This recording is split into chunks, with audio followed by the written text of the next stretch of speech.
সেদিন তুমি শুধু একটা সম্পর্ক শেষ করনি, একটা মানুষের ভিতর বেঁচে থাকার ইচ্ছাটাকে শেষ করে দিয়েছো। অথচ দেখো আজ তুমি কত সহজে ভালো আছো, আর আমি প্রতিদিন একটু একটু করে মরছি।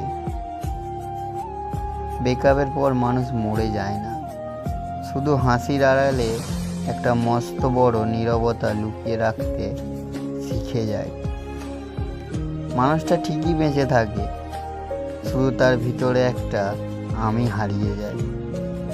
সবাই বলে ভালোবাসা থাকলে নাকি সব সম্ভব, কিন্তু বাস্তবতার কাছে এসে বুঝলাম পকেটের শূন্যতা আর কেরিয়ারের অনিশ্চয়তার কাছে মাঝে মাঝে সব থেকে খাঁটি ভালোবাসাও হেরে যায়।